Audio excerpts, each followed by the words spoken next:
السلام علیکم ورحمۃ اللہ وبرکاتہ۔ ناظرین، میں حکیم عرفان احمد اشرفی آپ کے سامنے حاضر خدمت ہوں، اور اس امید کے ساتھ کہ آپ بھی خیریت سے ہوں گے۔ آج ہمارا موضوع ہے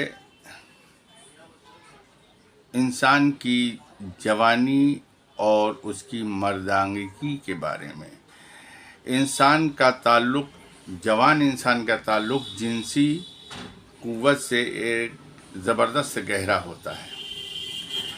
کوئی بھی انسان ہو، اگر اس میں جوانی نہیں ہے تو وہ بیکار ہوتا ہے۔ جوان کے لیے جوانی ہونا ضروری ہے، اگر جوان میں جوانی نہیں تو پھر وہ جوانی ہی نہیں مانا جاتا ہے۔ اسی کو نامرد کہتے ہیں۔ انسان میں اگر قوت باہ کا اضافہ نہ ہو تو وہ نامرد کہلاتا ہے۔ انسان میں اگر اضافہ قوت باہ کا ہو، ویر اس میں زیادہ بنتا ہو، تو وہی انسان مرد کہلاتا ہے۔ اس کے اندر قوتیں ہوتی ہیں، اس کی ہڈی مضبوط ہوتی ہے، اس کا دماغ تیز ہوتا ہے، اس کا شریر، اس کا جسم بہت توانا اور طاقتور ہوتا ہے۔ آج کے دور میں جنسی امراض بہت تیزی سے بڑھتے چلے جا رہے ہیں، روز بروز اس میں تیزی ہو رہی ہے۔ جریان کا، ٹائمنگ کا مسئلہ، نامردی کا مسئلہ تیزی سے بڑھ رہا ہے۔ جسم میں کمزور پڑ جاتا ہے، جگہ جگہ درد ہوتا ہے، کبھی پنڈلیوں میں درد ہوتا ہے، کمر میں درد ہوتا ہے۔ جب انسان کو جریان ہو جائے، یا احتلام ہو جائے، یا جریان ودی ہو، یا جریان مزی ہو، یا جریان منی ہو، کوئی بھی جریان ہو، اس جریان میں انسان بے بس ہو جاتا ہے، کمزور ہو جاتا ہے، بے پناہ لاغر ہو جاتا ہے۔ اس کے ٹانگوں میں درد ہوتا ہے، سر میں درد ہوتا ہے، گردن میں درد ہوتا ہے، پیٹھ میں درد ہوتا ہے، اور طبیعت اوجھل رہتی ہے، بے چینی رہتی ہے، پریشان رہتا ہے، کیونکہ وہ قوت اس کے پاس نہیں ہے جو کسی ایک مرد کے پاس رہنا چاہیے۔ وہ جوانی کے ولولے، وہ جوانی کی رنگینیاں اس کے اندر نہیں ہوتی ہیں، تو وہ انسان بے چین ہو جاتا ہے۔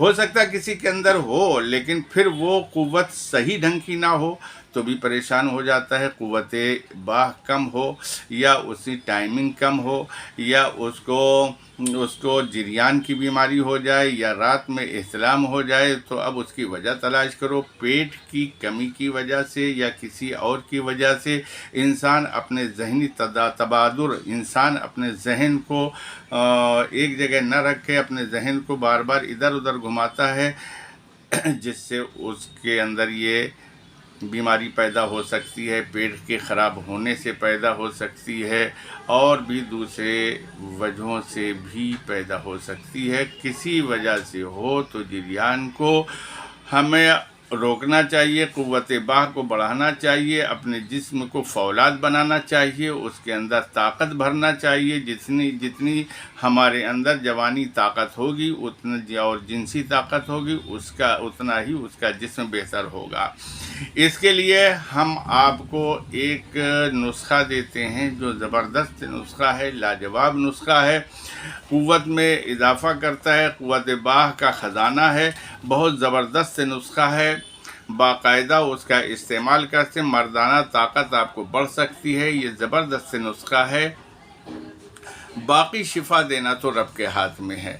آپ کو ہم جو نسخہ دیں گے وہ بہت ہی اہم ہے، بہت بہتر ہے۔ شفا دینا رب کا کام ہے، اس لیے جب بھی آپ کو کوئی بیماری لاحق ہو، آپ کو کمزوری ہو یا کسی چیز میں، تو آپ اس کمزوری کو دور کرنے کے لیے رب کی بارگاہ میں دعا کریں، صدقہ کریں، اور پھر اس نسخے کو استعمال کریں۔ اس نسخے میں کھوئی ہوئی طاقت واپس آ جاتی ہے۔ زبردست نسخہ ہے، انسان کو فولاد بنا دیتا ہے، زبردست طاقت دے دیتا ہے، ہڈیاں مضبوط ہو جاتی ہیں، ٹائمنگ بڑھ جاتی ہے، جریان ختم ہو جاتا ہے، اور خود بھی خوش رہتا ہے، اور اس کا پارٹنر بھی خوش ہو جاتا ہے۔ یہ لاجواب ٹائمنگ اس میں ہوتی ہے، خوب اضافہ کرتا ہے ٹائمنگ میں۔ زیرو ٹائمنگ سے اس میں ہیرو بن جاتا ہے انسان۔ زبردست ٹائمنگ ہوتی ہے، قوت باہ کو بڑھاتا ہے، امساک یعنی رکاوٹ بھی پیدا کرتا ہے، بے حد فائدہ مند ہے۔ رکاوٹ میں مادہ تولید بڑھا دیتا ہے،